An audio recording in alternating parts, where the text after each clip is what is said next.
Hey guys, welcome back. I'm Kelsey, and today I have another kind of CF related video. It's not totally about CF, more as kind of chronic illness as a whole. I follow this one account on Instagram who, they post a lot of things about chronic illness, and they posted something the other day that kind of confused me, and I'm not going to name who it is, mostly because I don't want this to feel like a call out, because it's not a call out, but something they put on their Instagram the other day said chronic illness changes people. And while I don't disagree with that, because a lot of chronic illnesses or chronic pains or chronic things can develop later in life, it immediately made me think of the people like me who were born with the chronic illness and have never known a different way. Because having a chronic illness does change you, but for those of us who were born with our chronic illnesses or chronic issues, there was nothing to change. That's just who we are. So it was just something that, like, what they said wasn't bad or anything. It was just confusing to me in the sense that I started thinking about it, and I started thinking about, well, what was I like before I had my chronic illness? Well, I was diagnosed at 10 months old. There wasn't a before. I don't know what it's like to not have a chronic illness. I know what it's like to be less sick than I am now, but even still, that was years ago, and I don't fully remember it. So I was just thinking about it, and I was curious, and I kind of wanted to reach out to anyone who maybe has notes on that, for if you have CF and weren't diagnosed until later in life, or other things of that nature, kind of what you've experienced.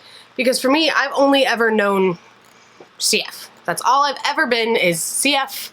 I'm a CFer. That's practically my entire identity, as annoying as that can be. But it's the truth, because I've never known anything that wasn't just, my lungs don't work the same as everyone else's.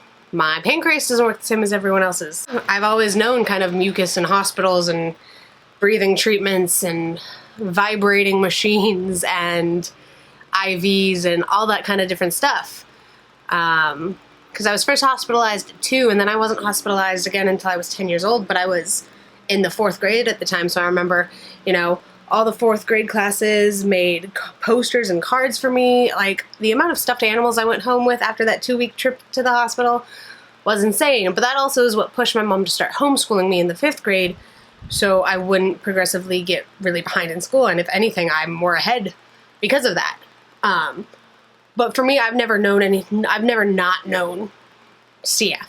I've never not known being chronically ill. And while I don't feel like that's all that makes up who I am, a lot of people see it that way, which is whatever. That's their business, not mine. I know how I am, and that's all that matters. But I'm curious as to what, like, chronic illness changes people, but what about those people that aren't anything else, that have always been chronically ill? Like, obviously, chronic illness is not all that you are, as I was just saying. But I feel like that's an interesting point to bring up that they didn't in this post. So it was just something that was on my mind. But yeah, I guess that's it for this. It was just a small thing that was on my mind. But yeah, if you have any comments, please definitely leave them below, or tweet me or message me on Instagram, anything that you want to share. If there's anything that you were like, yeah, I feel that, or here's my opinion. Definitely always welcome. And if you enjoyed what you saw, don't forget to give me a like down below. And if you're new to the channel, don't forget to subscribe. And I will see y'all in the next one. Later, nerds!